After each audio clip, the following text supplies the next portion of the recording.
Like we're live on the old Twitch. Oh no, we're live. Oh, it's Sunday.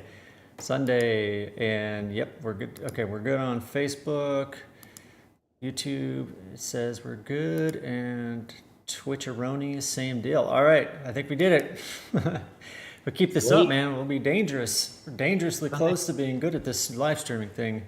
Sunday night special, man. Yeah. All right, everybody. It's Sunday. It's February 26th. It's about 6:22 Eastern Standard Time. I'm Ted. This is Josh. Say hello, Josh.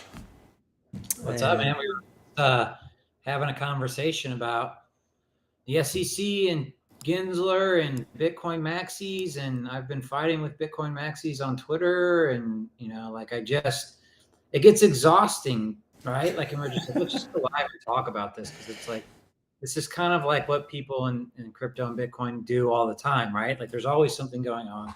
So we're always talking about something. We're always fighting with each other. We're always deciding, like, but it's to me, it's just so hypocritical that these maxis post Gensler as their new like god, and they worship the guy in the government, and they're not doing it because they care about regulation or they care about how he tests. They're doing it because they think it'll get rid of competition and make the price of Bitcoin go up. It's so silly and so like anti everything like that we're supposedly for, right? Like that's what's so infuriating about it. And like, I'm not trying to get them to say they're wrong. I'm just trying to get them to be honest and admit what you're doing is you're leaning on the government because you think it'll make the price of your holdings go up. It's so disingenuous. Like, Bitcoin is great. I love Bitcoin. I own Bitcoin, like, but I don't want the government to intervene on Bitcoin's behalf, right? Like, I want it to win on its own, right? Like, don't you think? Like, isn't that something that like a free market person would be like, yeah, okay, most of crypto is garbage, but like, if we're going to compete on an intellectual stage, shouldn't the market decide? Shouldn't participants decide what is money, what works, what doesn't? And most of the points that the maxis make are right. Like, it's not like you're sitting here going, we're not on the same team, because we are. But they're going to say to you and I, because we participate in other cryptocurrency investments, that we're shitcoin shells, or we don't understand money, or that my other favorite argument is they take this moral high ground argument, like, Bitcoin is a superior, because I invest in Bitcoin, I am therefore morally superior to everyone who buys anything else. Like, Bitcoin is the same. It's like, my analogy is, it's like gold bugs, like hating tech stocks.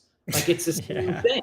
Like, it really is. It's like, it's two different worlds, and they don't see it. And the other thing too is, I've never heard one Bitcoin maxi get on the SEC's bandwagon for pursuing anything else other than a cryptocurrency. The SEC takes action against a lot of scams that aren't crypto related. None of these maxis are joining the bandwagon when the SEC busts some stock company and saying, oh, they failed the Howey test, they should die and go to hell. Like, it's only other cryptos that they perceive as competition, even though in reality, Bitcoin's already won the proof of stake or proof of work, like, there's no other proof of work coin that's even close. It's two different worlds. Sorry, I was rambling. Hop on in. no, this is good. There's one of the things that like when you look on the spectrum of people that I'll just pick on Bitcoin for a second.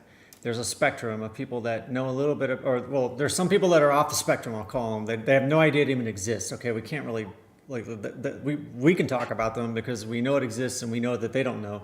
What I'm trying to get to here is that across the spectrum, you have people that are look at it and are interested in it, but sometimes to them on one end of the spectrum, it's just a thing that I'm going to put some money into, and hopefully it goes up in price. It's just like as the big boss used to say at the fund is like we are chart agnostic. We don't care what the instrument is. We will trade the chart. We don't care what it is. We literally like it doesn't matter that it's Bitcoin. It doesn't matter if it's some other horrible coin thing that that commits crime and I mean it wouldn't matter. But the point I'm trying to get to is that you get over into this one end of the spectrum where people start to their identity and their morality gets intertwined with the ethos of Bitcoin, which I don't have a problem with the ethos of Bitcoin personally. I think that it's really interesting that like this these really like morally these morally whatever people that think that because they are Bitcoin maxis or they have some Bitcoin and they've studied it immensely and they think it's superior to everything, are overlooking the fact that literally Bitcoin, and I have this on my Twitter, Bitcoin is for everyone. It's a pinned tweet. Bitcoin is for everyone. Get over it. I mean, it's for enemies. It's for drug cartels. It's for murderers. It's for rapists. It's for really, really bad people. It's for all the Russians that you don't like, or it's for preachers, it's for saints, it's for it's everybody. it's for like nuns, and it's for school teachers, and it's for politicians. I mean, like imagine how frustrated people who are like way extreme moralist Bitcoiners who think that like we should have anarchy and we should be paying each other in Bitcoin, and and who hate politics and hate politicians and hate the whole system that we have. When the people like Ted, like imagine all the Ted Cruz haters out there in the world who are or all the Bitcoin lovers, but Ted Cruz haters, how they felt when Ted Cruz started talking and started getting on the Bitcoin bandwagon. And then you get like the Conflicted. yeah, imagine that. Like the reality is that it doesn't matter what people individually think. Like our opinions as individuals matter absolutely nothing. Which This is the beautiful part about it. Which is what they exactly. don't need Michael Saylor, they don't need Gary Gensler. If Bitcoin's going to win, Bitcoin's going to win on its own. And that's what's so frustrating about like they want to attack every other project, and it's the most disingenuous thing I've ever seen in my life.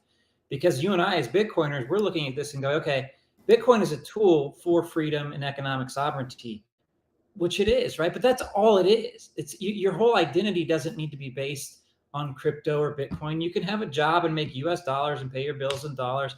You can trade shit coins to make dollars to go buy fucking Lambos. Like, who cares, you know? Yes. Or you can give the money away to charity because that's what you want to do. Like, it's irrelevant. Like, this whole argument, my biggest beef with this is like, and I don't know this for sure, but here's a great book we should include on our resources. It's a book called Trust Me, I'm Lying, and I forget the guy's name. Oh, is it Right? Ryan Holiday? Hold on, I'll look it Brian up. Holiday, and it's fantastic. In that book, he basically tells you what's going on. Like he lays it out. And they do it with crypto. And crypto is one of the easiest ones to do. You can manipulate people's emotions so easily. So if I was a government agency that wanted to get in between crypto and stop its growth, you know what I would do?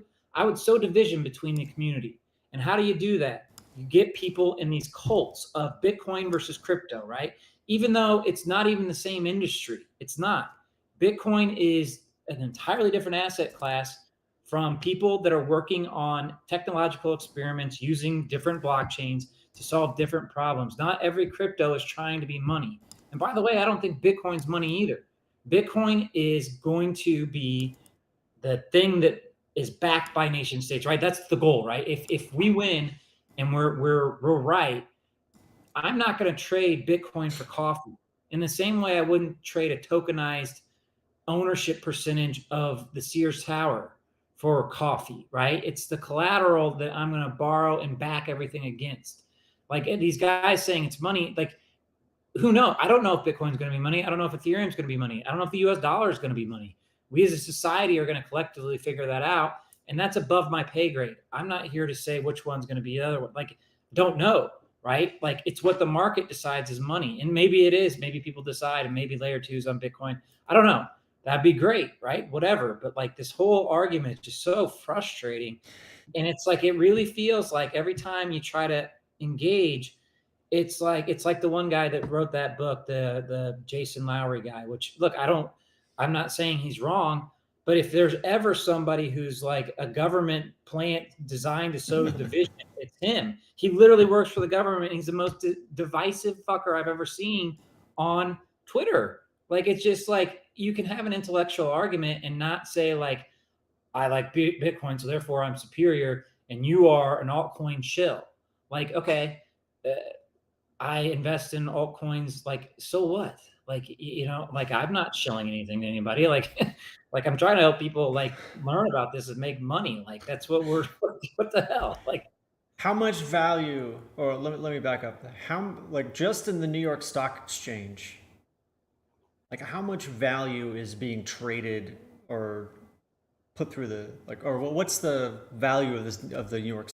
compared that to the stock market, and I think it was 4x globally. It's 5 trillion, and the stock market's only 22 billion. Okay, it's only 22 Really? billion dollar. Okay, Really? the Interesting. like on a given day, like as the time frame. So in 24 hours, roughly $5 trillion of value exchanges in the forex market or something like that. And please, somebody fact check me on this and correct me if I'm wrong. I'm willing to open my mouth and be wrong because I don't care what anyone thinks about what I'm saying. I'm shooting from the hip right now. What I'm trying to get to is this point is that there are people that have opinions and don't understand that there's a whole, and whether they willfully like shy away from this information and don't want to believe it, but like when you get out into the world and you start to understand like just how many people are transacting and how much money is flowing around the earth, and the point I'm trying to get to is that there are like, what's the market cap for Bitcoin? What, 447, or wait, it's like 448 billion or something like that. It's about half Yeah, of what it was when it was over a trillion, something like it's that. Okay. half an apple, right? Okay. So hold on, where's like the thought I'm trying to communicate though is that the people are so hyper focused on Bitcoin. I mean, I have been hyper focused on Bitcoin for periods, long periods. But the thing I'm trying to communicate is that it's such a small piece of the bigger global financial picture. And it's hard for some people to understand and believe that there are other people that are really, really, really wealthy. I mean, stupid wealthy, that don't believe in anything that crypto has to offer. And I'm not just talking about the Charlie Mungers of the world. Charlie Munger, I do like Michael Saylor's analogy. Is like asking your grandfather for advice, like tech advice or something like that. But he comes from an era that precedes what you and I are like. For example, like I mean, I grew up in the 80s and 90s and before the internet, and have watched all this unfold over the last 27 years that I've been working in the industry, like in the IT field, broad spectrum. But the thing I'm trying to get to is that there's a whole world full of people that don't give about a crap about anything about, except for example, like bonds. They will trade bonds, they will hold bonds any day of the week, and they won't even hold stocks. Same thing. There's the gold bugs. There's all these different people, but the reality is that we all, there's a place for everyone on the earth, whether you like them or not. Especially for the people that you don't like, and that's a tough pill to swallow. And I know this from my own experience. Going through phases where I didn't understand I didn't understand why anyone would trade. Like when I first got exposed to foreign exchange, I thought it was the greatest thing ever. I didn't know about Bitcoin at that time, which seems dumb, but I just didn't. And if I could go back in time, I wish that I would have learned about it sooner, and it wouldn't have been that I would have discovered it. I wish somebody would have told me about it. So here's some of the, like, to weave a thread of what we're trying to accomplish here with the crypto flight path is that I don't care if anyone likes any of the things we ever talk about. My job is to tell them about them so that they can decide for themselves, because many of the really great opportunities that I've been able to take advantage of in life have been where somebody said, you know what, I just learned about this thing, I'm going to tell you about it. And they didn't give a flying rat's balls if I cared or liked it at all. Their job at the time was just to tell another person. And that's it's a side tangent, but the point I'm trying to really hone in on here is Great that point. there are billions and billions, like Trump, billions and billions and billions of dollars that will never, ever, or whether it's dollars or euros or any other fiat money, people use it as money, it's currency, but they call it money, will never flow into crypto projects for some people. They'll never, ever take, and you know what?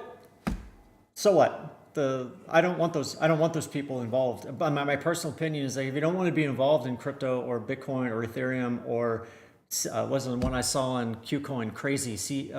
It's literally called Crazy, the token. Whatever. Like the fact that it exists Yeah. doesn't take away from the utility that Bitcoin. Bitcoin is number one for me. Okay, I have a Bitcoin hat. Yes, this is probably why the price rolled over at 67,000, because I'm that guy that buys swag off the internet for things that I like. It's my fault. I accept responsibility. But where I'm going with this is that there are all these tokens that I learn about a new token every day, and I don't lose my proverbial shit and crap myself and feel threatened by its existence, because it doesn't take away from what Bitcoin has achieved over the last, what, how many years now? It's been more than a decade, since 2009. So I had And an yeah, interesting thing. I can interject real quick, if you don't yeah, mind. please do. I had lunch with my aunt, uncle, and cousin and her boyfriend, and he had a great idea for an app. I'm not going to say what it is. I don't want to rain on his parade, but basically, the whole thing, it's exactly like Uber, right? The Uber code is open source. Anybody could go out and make Uber today. Nobody's ever going to use it, right? And that's what Bitcoin is. Bitcoin, you could go out and fork Bitcoin's code and make a billion new coins. Nobody's ever going to use it, right? Like it was, it was one of those things that was called immaculate conception, right? Like it got a moat, it started, it worked, and it is what it is. Like, no, there's gonna be hundreds of thousands of cryptocurrencies, whether the SEC calls them securities or not, in the next 5 to 10 years. It doesn't matter. It's literally irrelevant, right? Like it doesn't. And what's so frustrating is that, again, back to the point that like we started talking about, that what's so infuriating is these people want to lean on the government to basically regulate away any other opportunity, right? And they act like these things are the same thing. There are tons of crypto projects that employ a lot of people trying to build actual things, okay? And so for the United States to come out and just regulate those away doesn't even make sense. The reason these Bitcoin maxis are saying this because they want the price of their token to go up, and they think that the government regulating away perceived competition is going to make their bags go up. And it's just disingenuous and not true.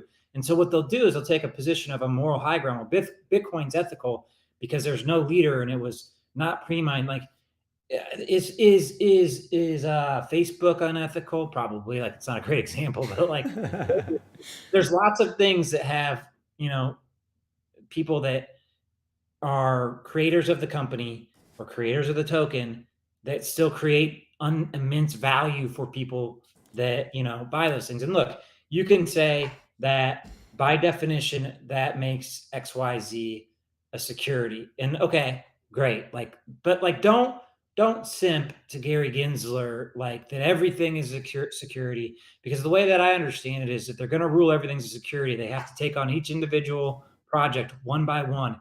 And what an enormous waste of tax dollars, right? Why Yeah. not, like that seems absurd to me, because we're talking about projects that are going to continue to happen regardless of what the SEC does, right? And so the other thing too is like like not to like kind of poke the bear, but like they're not in the best spot right now, right? Like most government institutions right now aren't looking real hot, right? And so like if I'm a normal thinking human being and I'm saying, oh, they're coming after crypto, but why is all this other stuff going on? Like, are you just trying to create news headlines because people watch this? Like this seems a little bit late to the party. Like, I don't know. It's frustrating to watch Bitcoiners who are supposedly like and you and I are Bitcoiners. We're huge Bitcoiners. But I think it's important for like new people to the space to realize that, like, look, you can be a Bitcoiner and you can explore other stuff. Like, it's not, you don't have to go one or the other. It's just absurd. It really is. If they're here's an interesting thing I've observed, is that a lot of people that are in technology, like I've been in this tech business for almost half my life. I can't believe that when I say that, because I remember thinking things changed so quickly. I went from dial-up to DSL, or to cable to DSL to broadband in a very small period of time in my life, and I just thought I don't know, I didn't think I'd still be working in doing stuff in software. But the reality is that uh, people who work in tech can look at this as a technology thing. But what I'm trying to paint a picture of here is that there are people that don't look at Bitcoin's technology, or they don't look at the world through the technology lens, or like I work in tech. They're just it's hard for them to understand. I'm gonna make an interesting point here now. So all of the open source software that is available to app developers for smartphones, okay? When the iPhone was released, there were a handful of smartphones. It kicked off this entire wave, this revolution, in a manner of speaking, of people getting interested in building software, building apps. And there are hundreds of thousands, if not millions and millions of apps that are available for smartphone platforms, right? And the interesting thing that's happened is once Bitcoin came onto the scene and people started to realize what it was and that you could take open source software components that other people made and gave to the world, you could start making your own coins. You could do TED coin, anything coin, whatever, crazy coin, a bunch of other inappropriate tokens. And these concepts like the proof of work model, then proof of stake, and then all of the other mechanisms that make these things work. There's never, you're never going to stop people trying to, what they're doing, whether they realize it or not, they're trying to innovate in some way, even if they're just copycatting. And by accident, things happen. And a lot of people don't understand that that's what's going on in the crypto ecosystem. And as much as I love Bitcoin, I think as someone who's worked in software and was terrible at coding, but good at understanding concepts and helping take business or taking ideas, finding a business case, and then marrying the two together with technology and like building teams and putting software out into the world and learning from falling flat on my face many times trying to do that. I think what's happening is just as exciting as the early days of the internet when it was static web pages and then this idea of interactivity and the things that the internet has evolved. It's just like the next like progression, and all these layer twos coming out like the Lightning Network, and then what's it's called Stacks on Bitcoin, and then all of these Ethereum layer twos. And a lot of people are crapping all over Coinbase for making their own layer two. But all I'm trying to say is that this is going to happen. All of the things that are happening were going to happen whether or not any of us at the individual level give a crap, and regardless of our opinion. And I prefer, like, it's just my personality to want to like get in, like be involved in some way and try to benefit personally, because who doesn't want to benefit from what's going on in the world and have a better life and be able to take advantage of all things we have available to us. But also I want to, man, I can't tell you how important I think this concept is. The one I'm harping on right now is that telling other people about things, because whether they like it or not, but because you tell somebody who tells somebody who tells somebody, and then you reach someone and it has material impact on their life. There's something really important about that, in my opinion, because I think that I've benefited from this in ways that I may never fully understand or be able to articulate. No, I think that's an amazing point. Yeah, I think you hit it square on the head. I mean, 100%. I'm emailing you one of my favorite memes, and I think this is I want you to share it, because I think people are so doom and gloom right now about everything. Like, crypto's coming to an end. It's not even fucking close. This thing is just getting started. Like, and to pigeonhole yourself into this idea that we're gonna be one way or the other, that you actually know what's going to happen, right? Like, that's the thing that's like also infuriating. Like, if you're an investor, and that's what I like, that's what my specialty is. I have no idea what's going to happen in the future at all.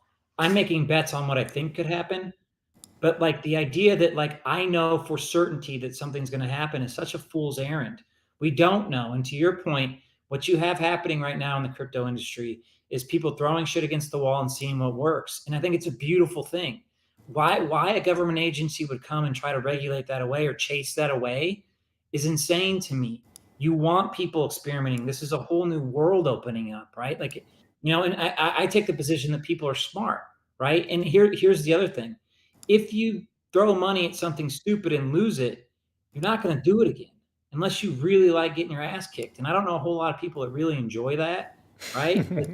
Like that's the best way to learn. But to prohibit somebody from learning or experimenting, that just sets you back. Like, in my personal opinion, I think Bitcoin's going to be around for a long time. I think it's going to be a huge winner. I think it's going to capture a lot of value. But I don't think we're there yet. I think that we're $400 billion, $450 billion market cap. Like, there's no money in this thing. It's not even the size of a small, company, right? Like, it's just getting started. And I think people fail to realize that too. Like the opportunity here is huge, right? And it's not an overnight thing. It's not a, I'm going to invest 10 grand in some meme coin and become a billionaire. Like it's not going to happen. But like, if you learn about this, if you're patient, if you take time, like here's the opportunity. We're going to try to help people see the opportunity or see what's out there. And then you can make your own decisions. But this idea that the government should come in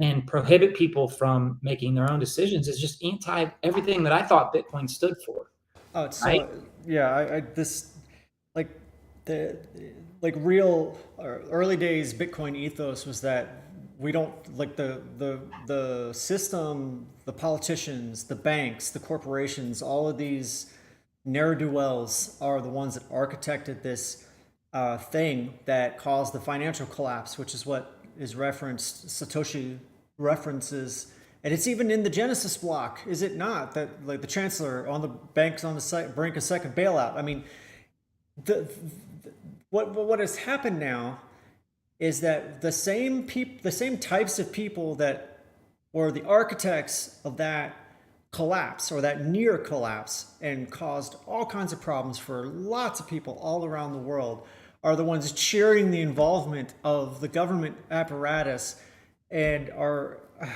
man, it's like, you guys, this is just, I mean, thankfully a few voices on like a few loudmouths on Twitter aren't able to steer policy and whatnot. It's frustrating to see them mouth off. Yeah, I agree. But the what I'm hopeful for is that the government doesn't overstep.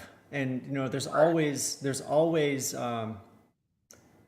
I mean, it's everyone's probably everyone that has an opinion about this has a slightly different opinion about it, but of what overreaching or overstepping means, and if it's going to stifle innovation and create the conditions where it's not possible for people to not possible for for individuals to get involved and innovate and like take the risks that bigger companies can't take, you end up having these too big to fail corporations that like the big banks that can weather the massive losses in one division of their business and not go out of business, like the stuff at Wells Fargo. I mean, every big bank, like, get on Google, spend an hour, look at all of the different fines and all of the different like bailout stuff where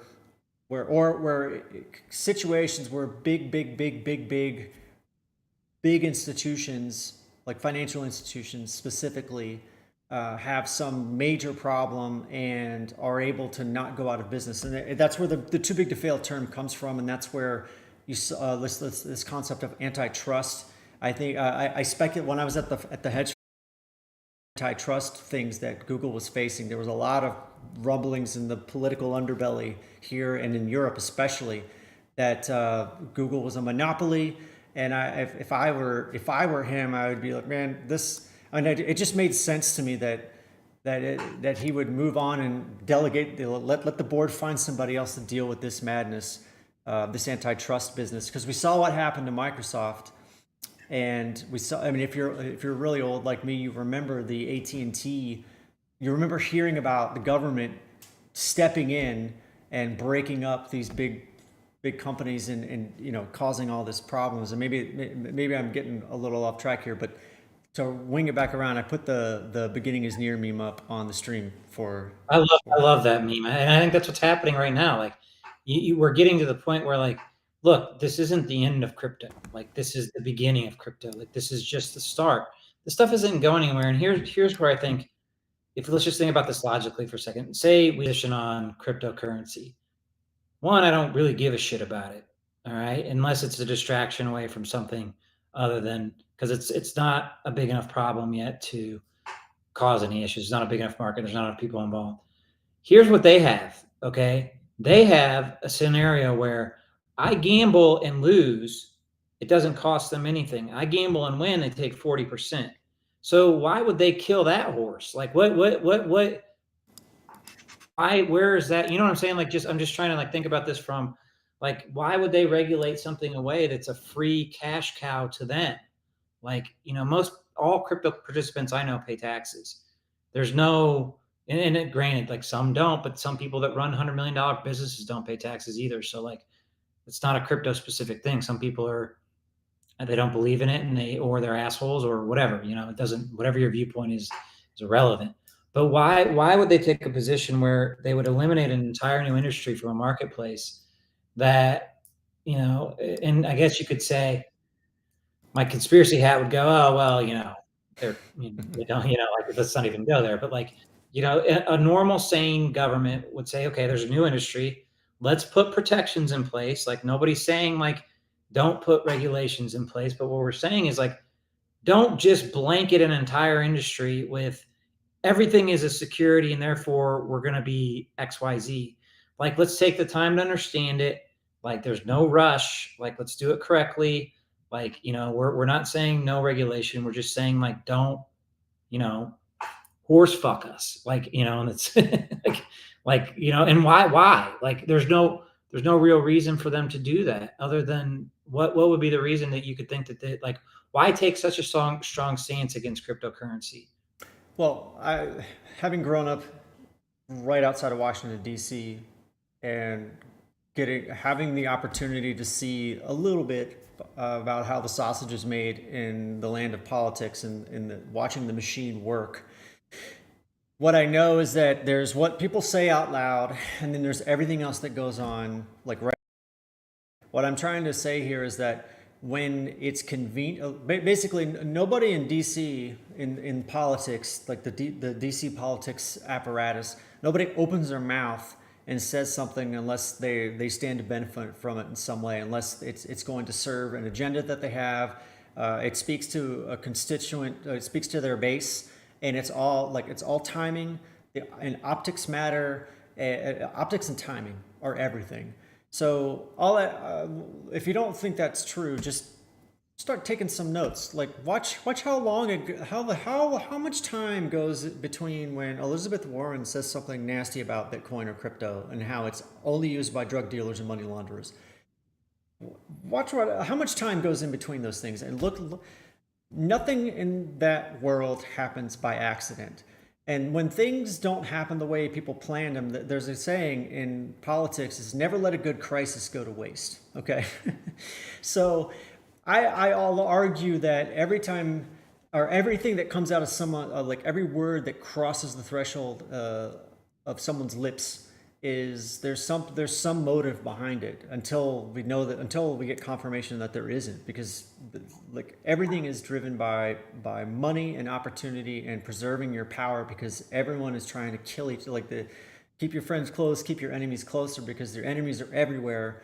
And that's just real life. And I mean, I don't lose sleep over that anymore. I don't necessarily participate in that, or because I never had a desire to be in politics, but in business, there's a lot of politics, but and necessary to talk down about crypto or about like people who are like being taken advantage of. Then the people in the point is that I think everyone in Washington D.C. knows and understands just how much revenue is produced.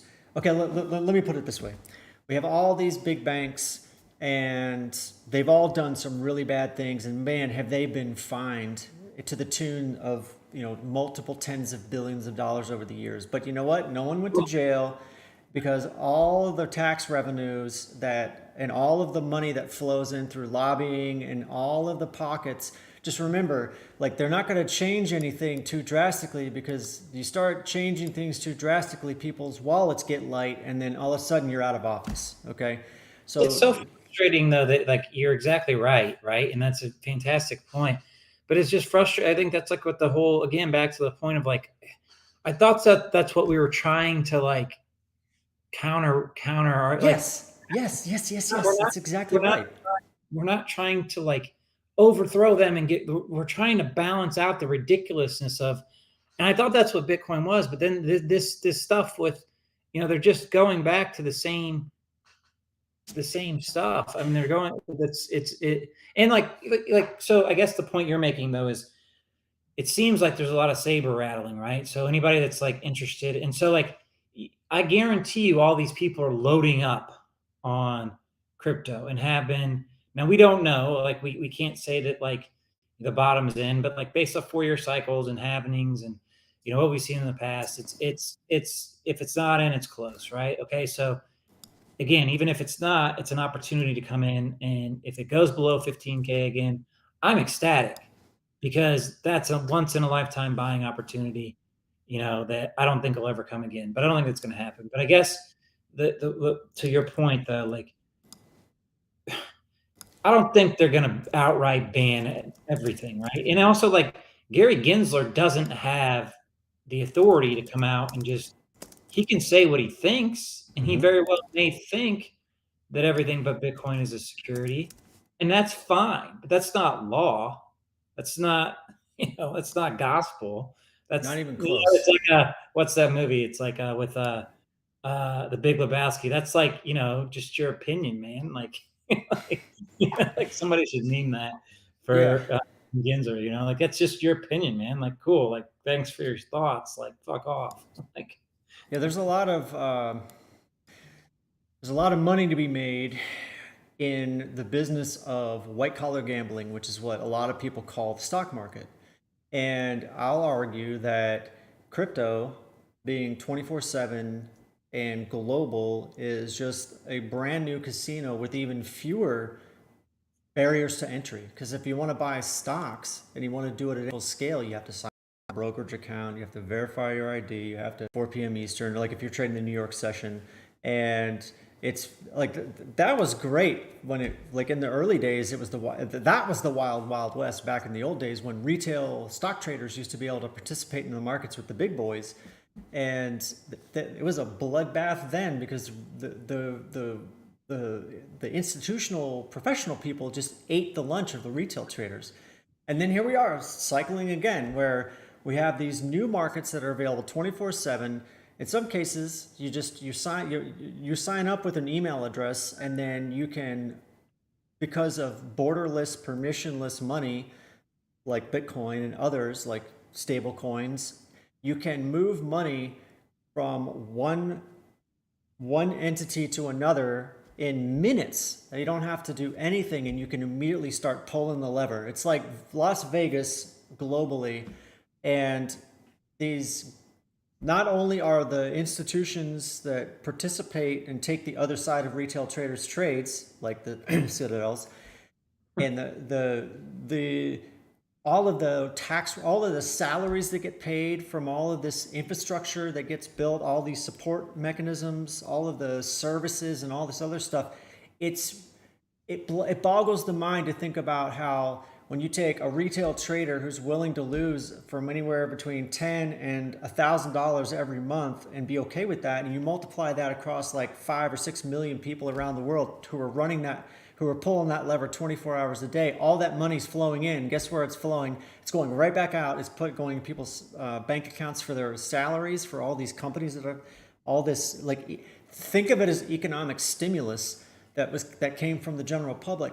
All the tax revenue that gets paid on payrolls, all of the sales tax revenue from people like the job that I have. When someone sends sats from one user to another, it generates transaction revenue for us. It lands in my bank account. I pay taxes on it, and then I go and I buy other crap with it, and I pay sales tax. I well, buy you would Bitcoin with it. You know what I mean? It's government should love that. Then that's right up their wheel alley. That's a but check they don't have to write. bingo. But politically, though, if you stand up in front of a bunch of people, like the mass doesn't get it yet. Like the average constituent doesn't understand how the money flows. And so you get up in front of your constituents and you wag your finger. Elizabeth Warren is the master at this. She gets up in front of those people in her state and she wags her finger and she talks about how the evil, shadowy supercoders, because that's what she's telling her constituents exactly what they need to hear and what they want to hear about what crypto is. And then she turns around and probably figures out, goes, okay, now how much of the money that I've gotten in campaign donations am I legally allowed to invest now to sustain my own income? I mean, I'm not trying to be a jerk here. I'm just telling you, if you really want to understand like what motivates the talking heads, watch where the money flows, and you know for sure they're not going to stand up and or they're going to stand up and they're going to talk, but they're never going to lift a finger to do anything to unwind this thing because there's too much money flowing their way collectively, and it benefits, believe it or Well, not, like, the crypto casino benefits everybody because there are lots of people getting paid at the end of the day. well, and look, like again, it goes back to individuals, right? Like, and that's the ethos behind Bitcoin. Like, if you're an individual, you have sovereignty. If you want, it's again, it's okay to buy cigarettes, but it's not okay to buy Ethereum. Like, it's silly. Like, who are you to decide what we do, right? Like, and that's what you and I are trying to do. We're trying to help people learn. Like, we're normal people trying to say, okay, look, like, don't go and buy, China Coin X because it's going to zero in 2 weeks. Like, spend your time learning about this. We'll give you the resources.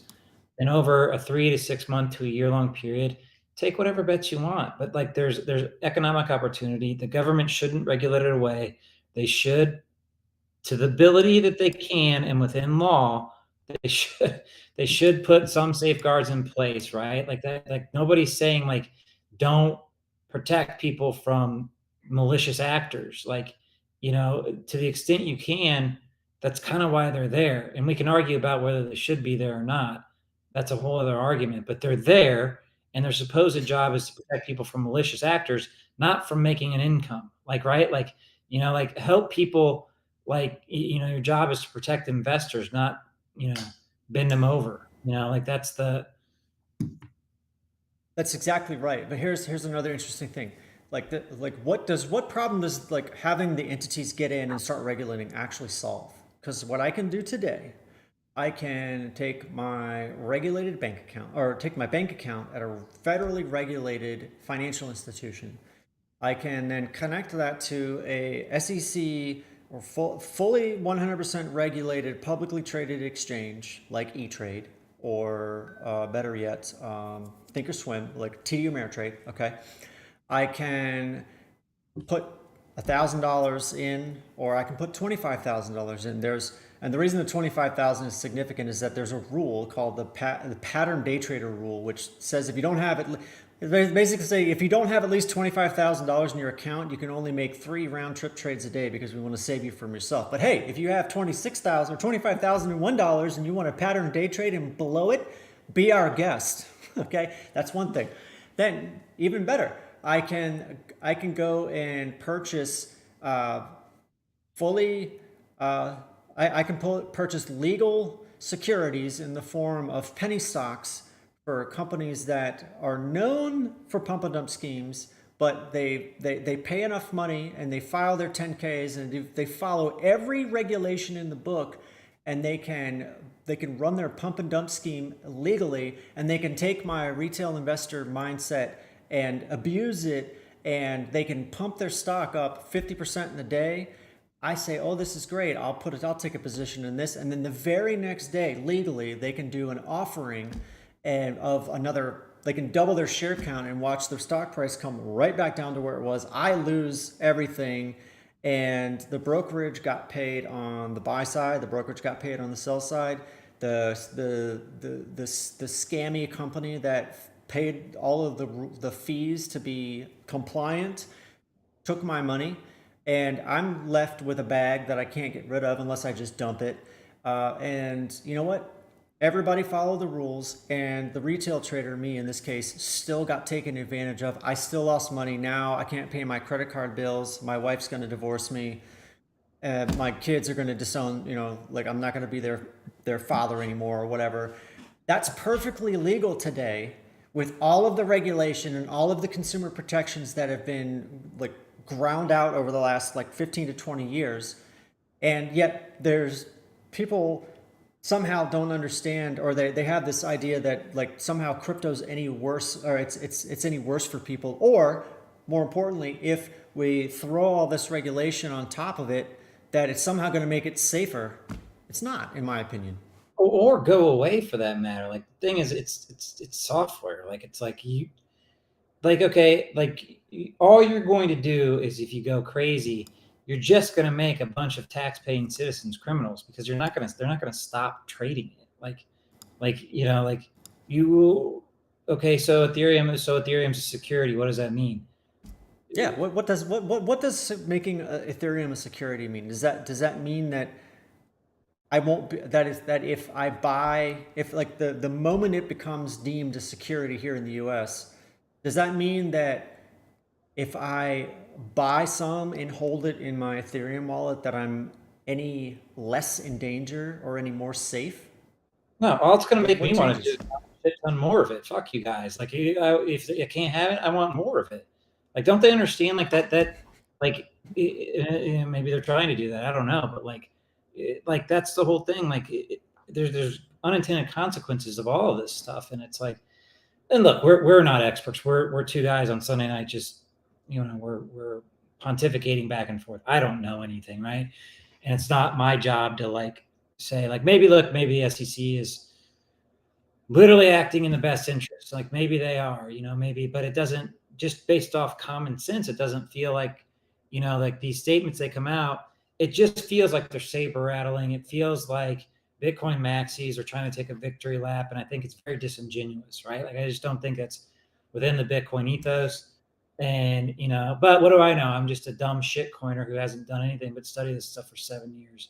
You know, what's people have every right to get on Twitter and squawk and say Sure. they scream into the void is what I like And to just say. my opinion, they're welcome to theirs, right? And I welcome all opinions, right? We're exercising our right to get on a live broadcast streaming platform and express our own opinions because this is America. Okay. And the I guess the thing I'm trying to communicate here is I'm trying not to laugh too much as I say this out loud, is that uh, nothing draws a crowd like a crowd. And I think it was genius on Elon Musk's, I can't even say his name, Elon Musk's part when he buying Twitter and making all these changes and showing right on the tweet itself how many people saw the tweet. Because I can tell you what happened before this. And what none of these nerds will say or ever admit publicly is that when they have a tab in their like one of their 3,800 tabs that are open when they're fighting with people on Twitter is looking at their engaged or analytics, their numbers. Okay, I don't care what anybody says. Everybody wants their own numbers to go up. They want Bitcoin's number to go up. They want their engagement number to go up. About it from that perspective, that people give a shit how much Oh, engagement. it's the only thing you get in return, in my opinion. Well, no, not the only thing, but well, let me put it this: there's a couple of things that you get when you get on Twitter and you start expressing yourself or saying things, and then talking to other people, and you watch. Sometimes, like, and I've experienced this. I had a tweet get retweeted by somebody with 1.5 million followers once, and man, I mean, I've literally felt it. Like it was a good feeling. I was like, man, we really like accomplished something here. We actually had something go. This was a long time ago. I don't remember what we tweeted. It was for a customer, and Right. it went viral, and we had. I'll be right back. Keep talking. I can hear. Yeah, this story is pretty. I'm trying to. Oh wait a minute, I remember now. It was doing some social media consulting in an agency capacity for an electrical supply distributor. We wrote a blog called like this like the 7 shocking truths about electricians. Okay, now let me tell you, when you're doing this kind of work, you never know ahead of time if anything that you write is going to be liked or perceived, and anyone's going to give a crap about it. You just don't know. We happened to pick this one thing, and we tweeted about it. Somebody with a lot of followers and a lot of horsepower, firepower, retweeted it, and it drove. And I'm going to demonstrate my point is that I was the guy pulling up the analytics account, the Google Analytics, and the dash, the live that shows you how many people are on your website at that one given time. For about an hour and a half that day, there were well over 150 people every second coming to the website. It was just the numbers were going, brrr, And I'll never forget that experience. And like the social media platforms, like Twitter, for example, they were geniuses when they opened this up to their everyday users. Because I'm telling you, It's a it drug. it drives the behavior. It moves the needle. The energy flows in us. We are basically we're conduits for electricity. This human body thing, and the emotion that just courses through us, and we see those numbers go up on the screen for the things that we said, and it does any number of things for any number of people, but in some cases it provides validation, provides like feeling human connection, fluffs the ego, does all kinds of stuff. And I'm not a doctor or a psychologist or a psychiatrist or whatever the heck that the person that would be able to talk about this with all of their education or formal education. But I'm just saying it doesn't take a rocket scientist to figure this part out. And in the same way that people want to see their number go up in their trading account for their Bitcoin, they want to see their engagement. And that to me is, I mean, half the reason we want to tweet is because we want people to see it. So using it as a measure of like impact or a KPI or some sort of performance indicator, it makes sure. sense. You know what I mean? So it's not a bad thing. I'm just saying, like, let's just call it what it is. Well, what in it a lot is of cases. to see what people want to hear about and learn about, so you can market and sell stuff to them. I mean, that's not a secret. Like that's what any platform's doing. And like what Crypto Flight Path is an educational platform, but we're going to make a blog and we're going to use affiliate links. And we're going to try to make this thing make money, and that's not a sin, right? Like people get so goofy about that stuff, and it's like, Yeah. but like to your point though, like here's something I think is interesting though, and this is something like I want to communicate like too, that like everybody in this world wants community, right? And like, so I look at Bitcoiners as my community. And what's very frustrating to me is it's not something where you sit here and go, okay, well, I'm upset about this, but it's frustrating. Like I believe in Bitcoin. I believe Bitcoin's going to be a long-term winner. I believe Bitcoin is good for humanity. But I don't want people in my community telling me I'm a shill and an idiot because I choose to speculate on other projects in crypto. Like that to me is very frustrating hard, because I'm like anybody else. I want to belong to a community, right? I don't want to sit here and argue with people that are basically on my same team. That's like my earlier point is I really feel like there's members that are in here that aren't genuine, right? And if I was an agency that wanted to drive division, what I would do is I would do exactly what Bitcoin maximalists are doing. And because I don't really see this on the crypto side, most crypto people are welcoming other projects. Most people are, and most Bitcoiners are too, by the way. Like most people that define themselves as Bitcoiners won't call themselves Bitcoin maxis, right? And like a Bitcoin maxi, okay, you could argue if your Bitcoin maxi was a term imposed on you. So let's impose another one. You're a religious zealot. Like that's what you have a religion based off some internet money that's a tool for freedom, right? Like it shouldn't define who you are as a person, and you shouldn't exclude people from your group that don't agree 100% with you, right? Like it's like say I was I don't know, say I was a Christian and I didn't believe in gay marriage or whatever. That's like what Bitcoin maximum feels like a little bit, right? It's like, and maybe that's a terrible example. I don't know, but like, we all believe in God, right? We just have different levels of how we express that. And I think that's crypto and Bitcoin in general. We all believe in essentially the same thing.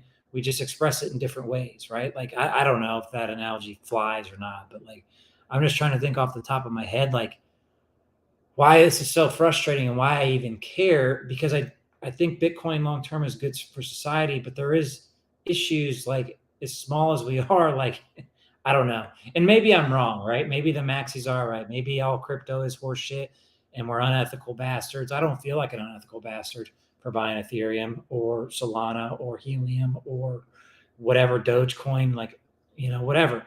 Like I actually kind of felt fun. It was a good time. I bought $100 worth of Dogecoin one time and it was a blast. Like, right. Like I'm not endorsing it.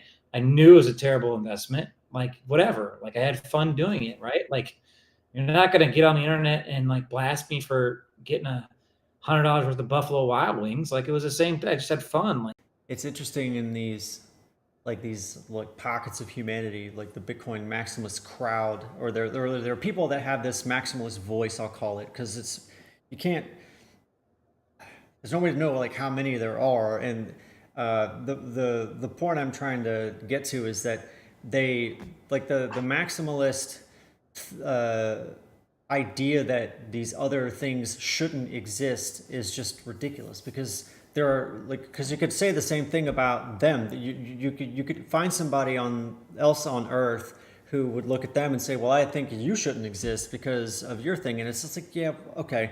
Uh, Guess what? We're all here, and we have the we have the right to do like the things that we want, lawfully speaking. And I guess the point I'm trying to, we try to collect this into something a little more coherent, is like it's centered around like, what's really fascinating to me, like the more I think about this, is that there are people that have such strong, they're like, you could compare like Bitcoin maximalist types to other types of like really people with really strong beliefs. Like you could say that people use Apple computers. Like several years back, I remember Yeah. being criticized for buying a bunch of Apple gear because I wanted to have Final Cut Pro editing software for video, and couldn't get it anywhere except on an Apple. So I took the plunge, and I was just as surprised then as I am now by some of the like extremist types. I'll call, they had these really extreme views around the reason I think this is a great parallel is because you'll hear people in the maximalist crowd talk about Ethereum being like more like it's morally wrong what they're doing. I'm like, okay, but everyone on Earth has done things that are morally wrong. I mean, are we really gonna like start splitting hairs here? But the point I'm trying to get to is that the like, if you use a PC, like in this other example here, which is very similar, it's like I'm trying to draw a parallel, paint a parallel picture here, is that I remember being criticized by Apple people for using PCs when I was still using Apple equipment, which was flabbergasting, because I thought, well, the utility of a PC didn't just diminish the minute an Apple computer rolled into this house, okay? Like, it didn't invalidate the utility that this particular thing provides. Even people are like, oh, gold is trash and you should, hundreds of thousands or millions of people around the world still find it. Do you know what the most valuable commodity on this planet is? Crude oil or coffee? Guess again. Time. Attention. Attention? Attention is the most valuable commodity. It is there's 8 billion people that have it, and there's 5 companies that get it. It is the most valuable commodity on this planet, and nobody ever talks about that, right? And so there's all different ways to kind of look at this stuff. And the Bitcoin maximalists have a simple, like where I agree with their point is, and they're not saying this, I'm saying this, money itself isn't inherently moral or amoral. It's the direction in which it's used by humans that give it value, right? Like that's that give it a moral, like we define something as that, right? That Bitcoin itself or Ethereum is itself. So that what they're saying has validity in the sense that they're saying that it can be co-opted and like I get all that. Great. But it's not for the government to come in and decide, right? That's for the market to decide. That's for us as participants to decide. And that's what goes against everything as a Bitcoiner that I believe in, right? Like, some regulation, fine, because we live in a world that has government, and we'll always live in a world that has government. And I'll tell you something, if you live in a world that doesn't have government in our lifetimes, it's not going to be a world you want to live in. If we're going to fix this stuff, it's going to have to be gradually over time, because if it happens subtly, we're shitting in holes again and we're killing each other with rocks, right? You do not want Bitcoin tomorrow to be the global currency of the world, because you'll have people trying to kill you, right? Like, this is just, we're going to have to experiment this stuff for decades, right? Like, it's just not going to happen overnight. And that's why I think crypto is valuable.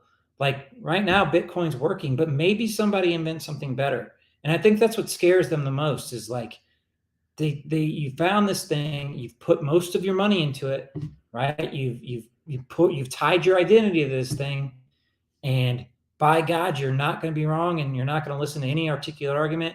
Like, I just don't think that's a way to go through life, right? Especially as technology progresses. Shit, I don't know. Tomorrow, there could be I don't believe there's going to be a new Bitcoin because I understand how Bitcoin works. I understand it's going to take, you'd have to basically go back in time to get the properties that Bitcoin has today, right? So I don't think that's going to happen, but maybe tomorrow we wake up and aliens land and they say, hey, here's some shit that, you guys can use as money and not kill each other. I don't know that that's going to happen, right? Hey, Good. Like, anything's possible. The likelihood is probably one thing to keep to question. Like, but you know, it's worth keeping an open mind is what I'm saying. And like, I agree with not that. mind off to, this is the clear winner. There's never going to be anything else. And again, the government shouldn't be the one to decide. The market participants should be the one to decide. Is in my opinion, right? Like that's how I think. Could be wrong. So Elon Musk has talked in the past about uh, like when like at Tesla, for example, they like he really has tried to instill in people to think less in terms of absolutes, like we have to do it this way or this is the only way to do it, and more in terms of probabilities. So I think, and that's a hard thing. Just let's just let's just call it like let's just call it what it is. It's difficult because we as humans are certainty seeking machines, and I mean, look, I'm the same way. I'm way into Bitcoin, literally and financially, and Irresponsible. yeah, irresponsibly long to give Raul Paul credit for that. I own that T-shirt, and but I've experienced viscerally what it feels like when that is challenged. We watch the price go down, or I mean, It sucks. when there's you get wind of some other project that might do the thing better potentially. But to your point is that is like I've learned through some pain and suffering that to rework my mental model and try to think more in terms of probabilities, just like we learned in trading, is that you're looking for the highest probability setup, not there is no setup that you know of beforehand that is going to work 100%. Like it just doesn't, that's not the way reality is constructed. Okay. And you can't fight it. You either get right with it and move on and do things that and have some success, or you just you're swimming upstream fighting. I guess we were talking about like gravity and escape velocity earlier, but like fighting gravity is a waste of time. But sometimes that's all people know how to do, and that's the way that their energy like works, or the things that the pent up energy that they have works its way out. But thinking in terms of probabilities, I think that the probability is not that something comes along and replaces Bitcoin at all. I think the probability is that people continue every day that ticks by. More and more people finally have their at the individual level, they have their aha moment where they get it and understand to an extent that previously eclipses everything else they thought they knew about it, which I've experienced that twice now, where I thought I understood, but then started pressing harder into like the things that I didn't quite get, and listening and learning and keeping my mouth shut and my ears open, and had my other like epiphany, like a secondary like higher level epiphany about like what it is and how, more importantly, how it functions, and how really difficult it's going to be to turn it off, and like it's just not likely to happen in our You said, lifetime. yeah, you said something earlier too, like that, to the effect that like we don't need Gary Gensler, we don't need Michael Saylor, we don't need Elon Musk. What we need is more people to understand what this is, and all that is going to be is time. Like that's how Bitcoin wins. Bitcoin doesn't win by the governor, the SEC making everything else a security. It doesn't win by Michael Saylor buying, borrowing another 10 billion from the bank at 0% interest. Like that's not how Bitcoin wins. Bitcoin wins by being the best at what it is. And there is no other Bitcoin. Saylor's right. There is no second best Bitcoin. That's 100% true. The second best Bitcoin is Litecoin, right? All right. So like, it's a proof of work coin that was forked from Bitcoin, and what's crazy about that is in 10 years, Litecoin will probably be trading for 10 grand. Like, like who knows? Like this stuff is, but it's even with all that, like you gotta allow for competition. You gotta allow for experiments. You can't shut everything else out and say, I'm in Bitcoin. That's all I care about. Everything else is immoral. Like that's just ignorant. It's like saying like I bought Facebook, therefore every software company is immoral. It's like what? Like what are you? It doesn't even make sense. Like Yeah, let me get this. There's this one thought that's dying to get out. Oh, how Bitcoin wins. I think people underestimate. So, like in our culture, like in the West, the Western culture, the there's all of this emphasis is put on celebrities. There's millions of people in the crowd with eyeballs focused on a handful of a group of people. Like the Michael Saylors of the world, the Gary Genslers, the Brad Pitts, like people that have celebrity status that have I watched a clip on Bill Maher about how he bought a Prius because he thought it was the right thing to do, and how he thought that because he had in his words, or I have a platform, I need to do the right thing. And he's like, what a crock of crap. He's like, in 2021 or 2020, 2021, 80% of the cars that were bought and that were produced and sold in the world were internal combustion engines. Like, that's what people want.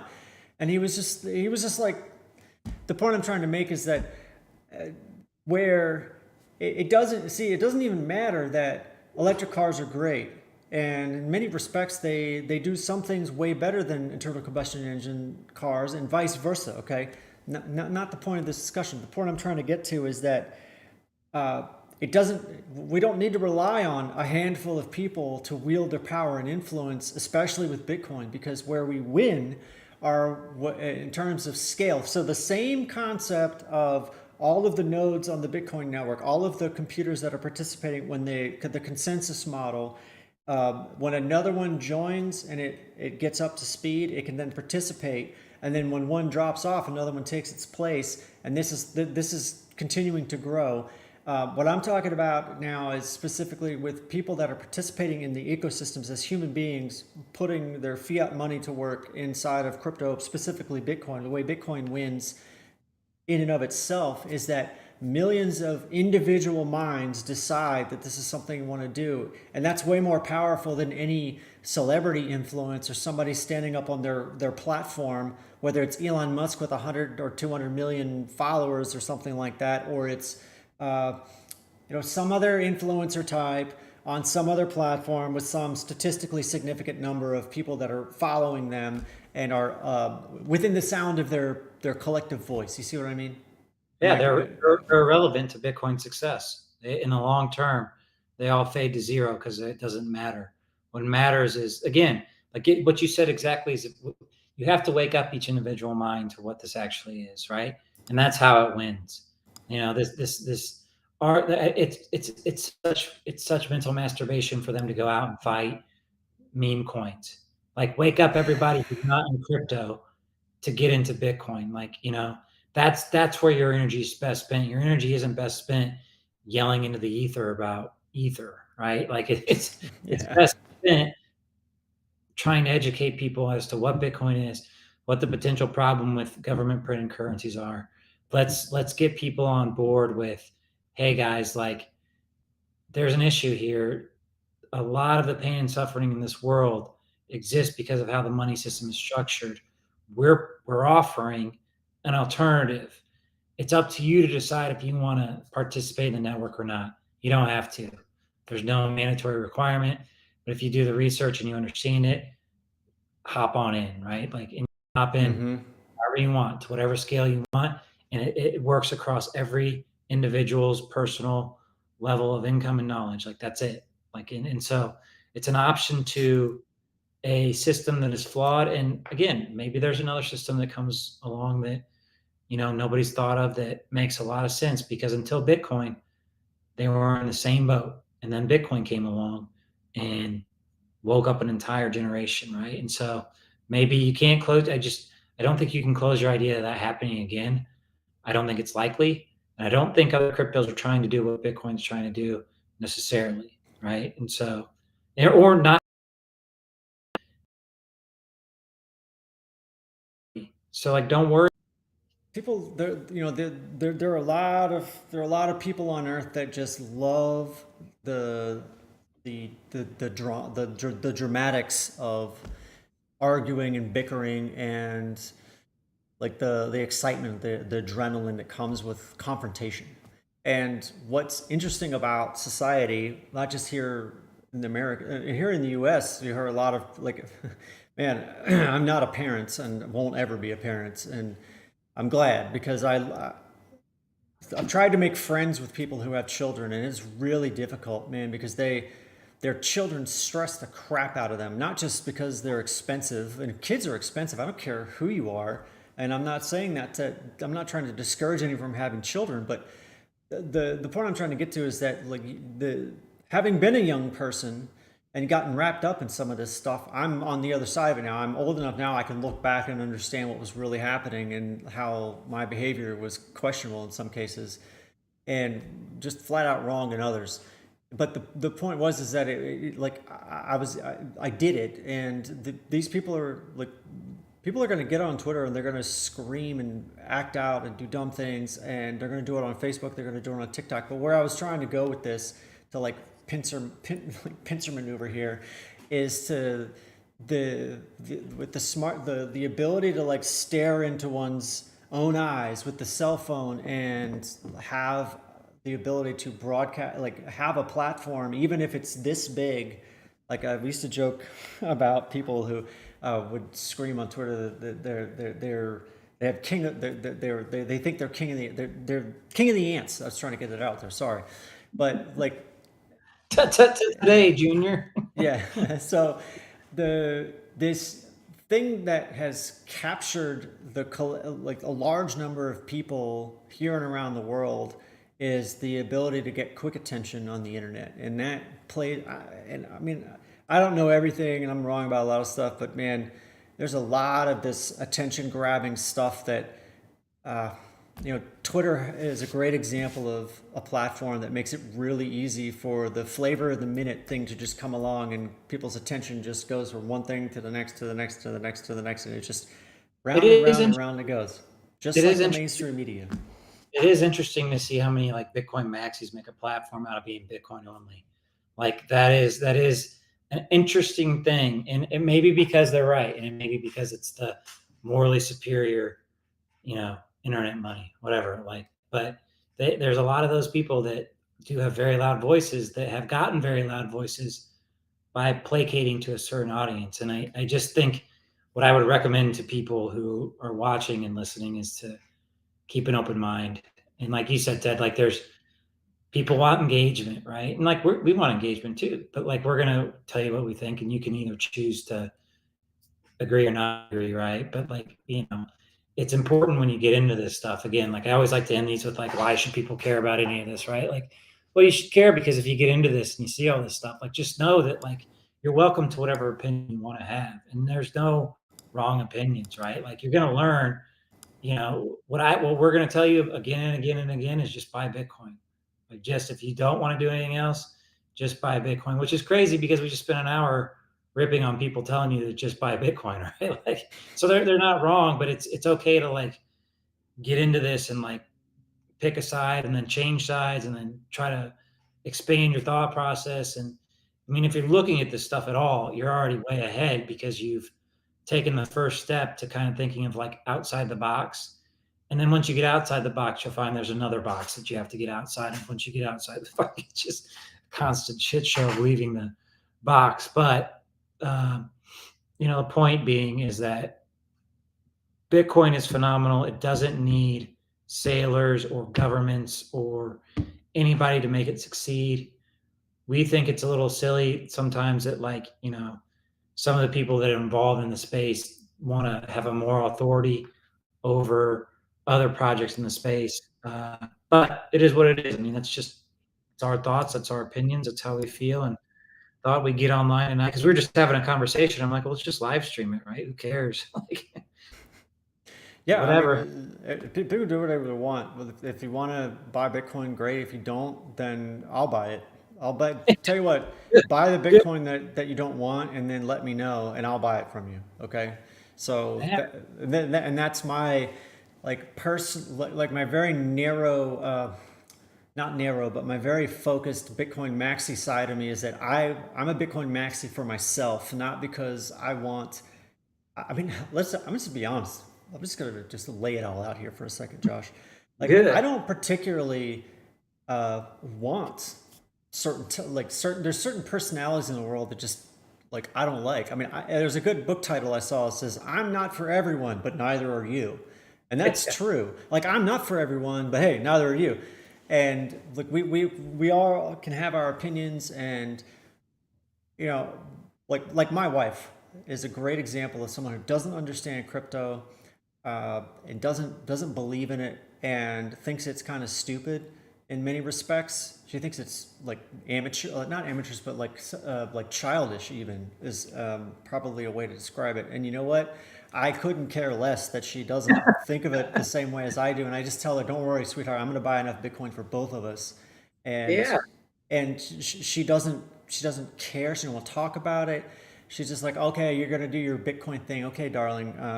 You're Well, like, look, oh, bless your heart, Ted. You know, like, he wins both ways, because if you're right, she's rich, and if she's right, she's right. and everybody, and that like that way, she's happy either way. Okay, Yeah. and but the point I was trying to get to is that there are some people in the world that I like. It wouldn't make me happy if they bought Bitcoin. Like I'll tell you another interesting thing. There's a Sure. guy that I I've got examples of people like that. Like, I have people in my life that if they bought Bitcoin and became incredibly wealthy, I'd be like, damn. But I would yeah. also be like, damn, that's how it's supposed to work. Like, Exactly. It's for everyone. It's for enemies. This guy that I tried to start a real estate software business with, we had some early success, and then it fell flat on its face because he got interested. He literally got interested in doing music videos, even though we had a successful startup and were able to live off that money. I, I kid you not. Uh, After like 6 or 7 years of kind of doing our own thing, we reconnected, and he's not a bad guy. It's just we just missed we lost sight of like I wanted one thing, he wanted something else, and it made things not work. But the point I'm trying to make is that just last year, he flew out to Tampa, gave me a ring, and I was like, "Yeah, come on over, man." And I was talking to him about Bitcoin, and the most glorious words came out of his mouth is that, "Oh, I'll never buy it ever." He's like, "I don't believe in it in the slightest," and I can't tell you. And I'm not. Maybe I'm a bad person, but I don't care. This is just how I feel. I was so relieved, and I immediately after he left, I was, "Hey, I wish you, hey, safe travels. We'll talk about some other thing." He's a car guy, so we connected on a slightly different level. But he absolutely refuses to participate in the crypto ecosystem at all. Period. To this day. Here it is, 2023, and he has not spent one red cent. And it actually has everything to do with his personality and like his appetite for risk. He's not a financial risk taker at all. He would rather just keep the cash that he has and like fight that battle that's okay. than and I respect that immensely. And the best part about it is I didn't try to convince him, because there was no convincing to be done, because he's already decided that this was not for him. And I got a chuckle out of it because Good. Good. it was like, yeah, okay, sweet, I okay, great, convinced, that means it's more for me, like kind of yeah, thing. I've convinced like ex people I've done business with to do it, and they've got all in. And you know how I think about it. I feel the same way. Although here's kind of what's made me kind of reconcile that.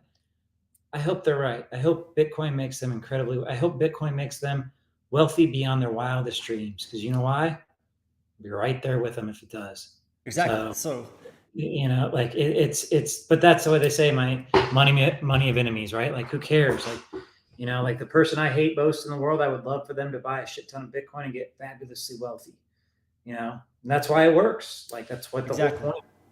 But yeah, I think that is funny, because I've had similar feelings. I was like, I really wish I didn't push this so hard at that one person that ended up screwing me, because probably made him a lot of money. But whatever.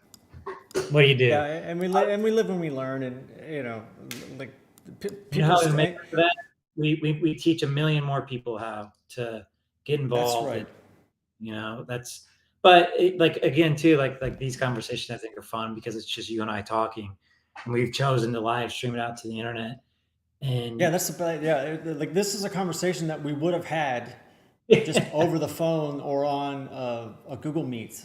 But the only difference is that we turned on the software and are broadcasting it to Facebook, Twitch, and YouTube at the same time. I think that's what we're doing though. Like that's the whole point of this is like these conversations aren't we're not trying to like sell anybody anything on like you should be we just want to point you in the direction of what it is and then you figure it out yourself. Like that's the whole point. Yeah, I mean, sure, we're going to try to sell you affiliate links and probably have some courses down the road, but if that makes us assholes, and so be it. Like whatever, like if you don't like it, don't buy it. Like yeah, exactly.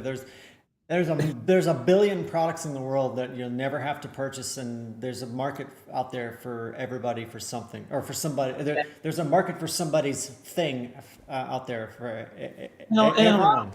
A lot of what we say you can take with a grain of salt, but most of what we do will be genuine information that we think can help people. So, tonight was a fun one. It was just kind of talking, and maybe we'll do more of these. I think what people really need to understand is like the crypto stuff and Bitcoin stuff. This isn't for some like small walled garden of people that have X amount. This is for everybody, normal people.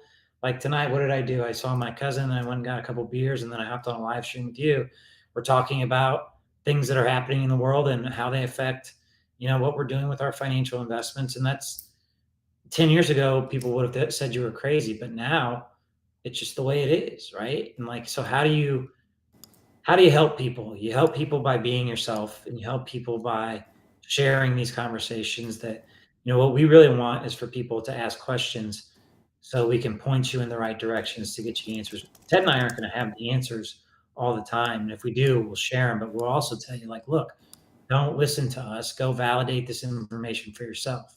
Right. Like that's the point of all this. Like some of it will be, us and our opinions, but the way you really learn and the way you really take control of your process in crypto is to go out and learn for yourself and then follow other people too. There's all kinds of people that are doing what Ted and I are doing, which I think is beautiful, right? Like find your tribe. Like it might not be us. Maybe there's, other people that resonate more. Great. Go resonate with them. Like that's awesome. Like that's, but it's a very generally inclusive community outside of, some of the Bitcoin maxi arguments, right? Like, and I love the maxis. Like you'll hear me say that all the time.